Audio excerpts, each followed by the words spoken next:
Oftentimes, when I'm feeling a little lost, I think of one of my favorite Bible verses here in Galatians 14:23. All good games have fishing, but not all fishing are good games. This isn't the Bible. This is a Snoop Dogg cookbook.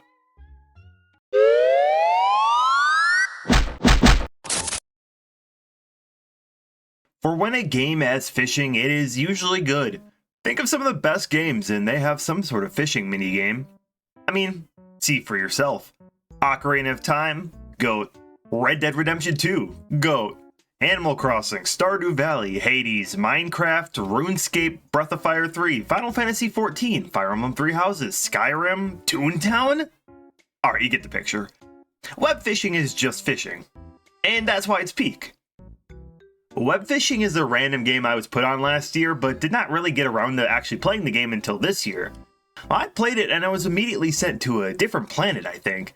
I was simply amazed. And why? Well, I'm sure that's why you're here.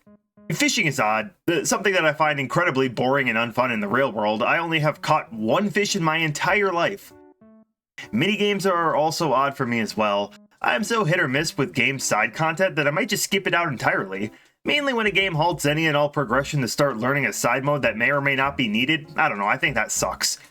Or minigames that may be designed with a control scheme intentionally making me want to break a controller, that also sucks too. But sometimes I might just see a minigame, side mode, or what else and just click with it immediately. A lot of times fishing ends up being one of those things. I really can't tell you why, the calmness of the games just hits right for me. I like collecting all the fish. The weirder the fish species you can get in the game, the more I want to collect them all. It's kind of like Pokemon, I guess. Of course, this is not a side mode, more so a game fully engrossed in said side mode. For a measly $5 on Steam to add, well, you know what you're getting with to justify this price tag. If you bought this thinking it was going to be an emotional plot detailing the long-lasting effects of deforestation, climate change, and the extinction of biodiversity at the hands of a pro-capitalist society, all played out through an action-adventure game with RPG mechanics and skill trees, well, I don't know what to tell you. This video feels odd. I don't know which way to tackle this or how to really discuss web fishing. I mean, as I stated, you probably know if you want to play this game by the name, look, and concept alone. But in case you're on the fence, maybe sharing my experience with the game so far will help you. Or show you a game you didn't know you'd want to play, or consider playing. Let's not waste any time. This is going to be Web Fishing, released for the Steam and PC crowd in 2024. I have a frozen block of salmon since I don't have a physical game. Let's dive in.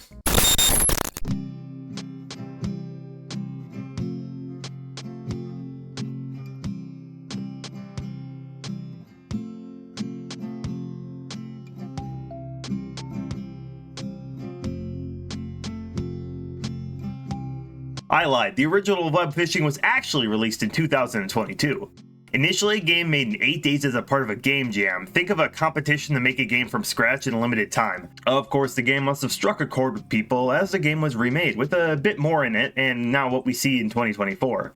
Made by the developer, Lame Developer, not an insult, their name, it was dropped with a pretty solid success. It had a peak player count of over 10,000 at once, and thousands of extremely positive reviews. For a small indie game, I think that's really awesome. Being made by a solo developer is crazy too. I have zero talent or knowledge with these games and making games, so I think this is cool regardless. Looking at this game shows the inspiration of what we see this come from, so let's get into the game and it's fishing.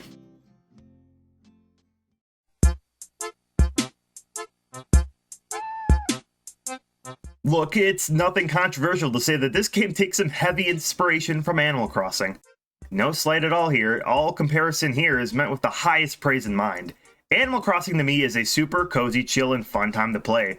A single-player life sim game where you do various tasks to build friendships with the townsfolk, upgrade your house, and kick out any villagers you hate and think are ugly. Creating your own ethno-state was never any easier. Fishing is a big part of the game for me. Fishing is relaxing and an easy way to make some quick cash. It's one of the core things my brain goes to when I think of Animal Crossing in the first place.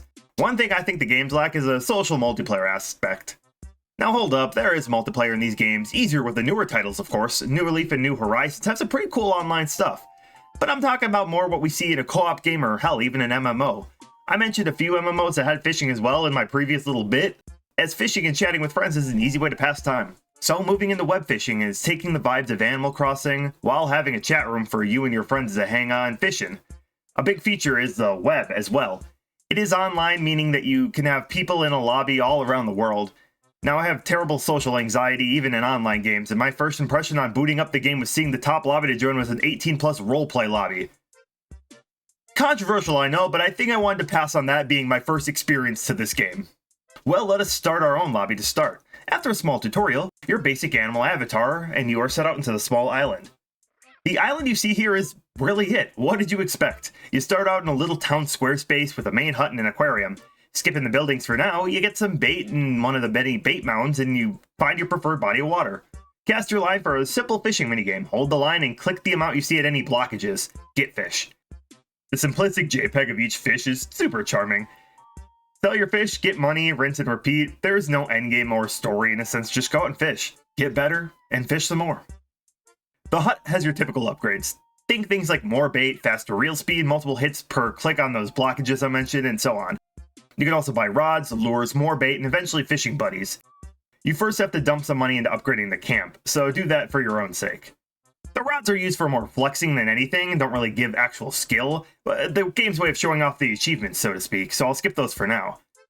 Lures have a bunch of different effects. No single one is necessarily bad, and I would say try your hand at a lot. I really messed with the lucky lure at the beginning for that extra cash chance. I'd say though, my most used is the efficient lure, has the chance to save bait upon catch. Also look, it's a platypus, it is cute. Bait gives you the chance to catch higher tiered fish, so I want to save that for a sec too. Fish are divided into 3 categories: freshwater, saltwater, and miscellaneous. The miscellaneous has so many few categories in it, like junk, fishing up a plastic bag or a boot. Some fish are only able to be caught in the rain, or a random weather effect, or some are even caught in more rare events, so watch out for those. For a way to start and level up your overall rank, try fulfilling the requests on the board. It gives you many different cosmetic like clothes, accessories, and titles. The first 2 are self-explanatory. Titles are a small little cosmetic used to flex under your name. My favorite has to be the title only for people who caught the super duper rare golden ray title. Or the golden bass one as well. Or I can be Koi Boy. That's cool. The game's got that stupid internet humor that I kinda love. The MILF t-shirt stands for Man, I Love Fishing. Or the 2 wolves inside you meme t-shirt. All the descriptions when you catch the fish are very Animal Crossing coded, with some being more stupid puns or just wacky and obviously in a more mature sense. Alligator. See you later. Bowfin. Bowfin, Flounder, I hardly know her. Can I axolotl you a question? I tried, okay. And of course, there's the rare fish you can get with the meteorite event. The UFO, or unidentified fish object. What the fuck? Well, I feel that, man. So you catch all the fish, what then? Well, have you played Pokemon? Do you like shiny Pokemon? Upgrading the bait is the easiest to see the shiny and above fish. Now, the reference to Pokemon is quite misleading. The shiny is the next title for a fish quality, not a special sprite or anything like that. They're worth more and are harder to catch. The categories are normal, shining, glistening, opulent, radiant, and finally alpha. These go up in tier and honestly only really do things as sort of rarity. They're not anything different in terms of actual visual or other kind of quality. I'm waiting on a Sigma DLC so I can feel included. So if you felt like catching every fish was way too damn easy, good luck with every category as well. Bitch. Oh, I'm sorry, that was mean. You know what I like in the encyclopedia? It shows a progress bar and percentage of how much of each fish type you catch. It's nice, I like it. Getting all fish in every category is a right and proper grind. Some fish are already so damn rare, like the golden bass, and you gotta at least catch it 5 more times after the original. Keeping track of each is nice enough though, so it's solid, so appreciate the encyclopedia in this regard. So this is a lot of fishing. Is there anything else I can do besides? That's a dumb question, but it's a good question. It's actually yes. Get a boxing glove and punch the hell out of your buddies. Props are another item type you can buy and mostly are there for cosmetics and taking pictures or otherwise general tomfoolery. You could buy a private island to fish some more. Wait, shit, that's fishing. How about get drunk? Yeah, there's a vending machine here that gives you drinks. I like the shake that makes you sprint speed faster myself, but go off, King, get wasted. Who cares? There's also a metal detector you can use to find the treasures throughout the island. And I kinda hate this. The beeping is one thing, and trying to pinpoint the location and whatnot is fine, I guess, but now tie that all together to find the specific rare items to trade in for special cosmetics. I spent way too many hours trying to get all of them. My luck was straight doo-doo here. Getting all the sword fragments for me was hell. I do not know why that took me long. I think I just got totally screwed over by the RNG. But I got them all, so I never have to do the metal detector thing again, so thank God. A fun thing you could do is find all the special spectral bones. There are 5 in total, and trading them all into a special grave will give you the spectral rod. It is purely cosmetic, but it's cool. I spent a lot of time with one of my friends doing this, and it was a fun time trying to find all the pieces without a guide or anything.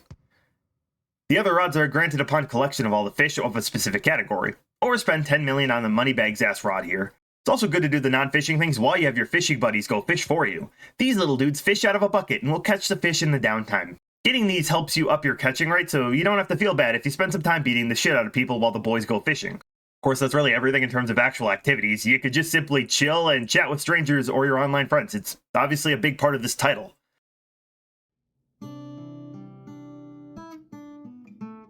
Cozy is the main word here. Serene, maybe. The core of simply going out and fishing with no added story or whatnot is nice and refreshing. A game that you can actively turn off your brain for a bit while chatting with friends. I am a big single player guy, I've said that many times already, but I like even games like this. A game that I can get lost in without having the stress or worry about real life is really needed sometimes. One thing I've neglected to touch on so far has been the music. It plays small tunes seldomly, but when it does, it's nice. It can be peaceful, somber, or even goofy. They're all great and add to this game in droves. They aren't constant or last forever, but are all memorable in their own way. Give the soundtrack a listen, if you haven't. It's really good. It is something I could have on loop for hours. Really need somebody to get on that ASAP. Somebody make a 10-hour loop of each song for the Webfishing OST, thanks.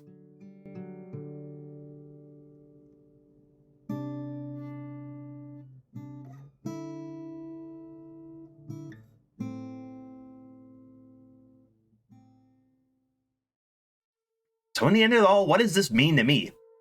It's fun, simple, it's peaceful, and it evokes so many emotion.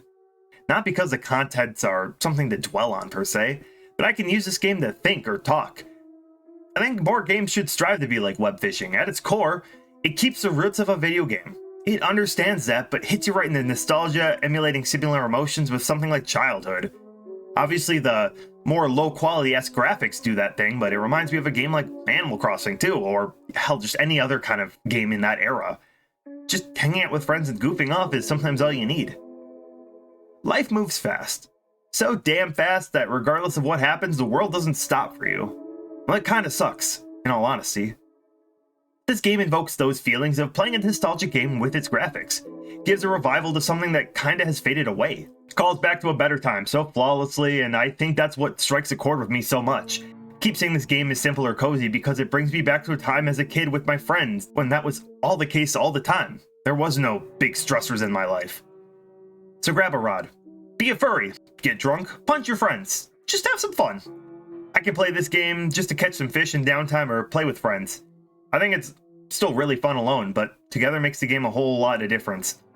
May seem a bit silly or stupid, but having a couple friends just to fish in this virtual world was really nice. It reminds me of the simple things. Doesn't have to be massive events to leave an impact. Sometimes $5 and a stable internet connection was enough for me to get some friends to just talk and exist. You know, vent, be human. And honestly, a game to do that, it's just pretty awesome. It's exactly why I keep playing video games, for games like this. It doesn't have to blow me away in a story sense, it just hits me right where I need it to.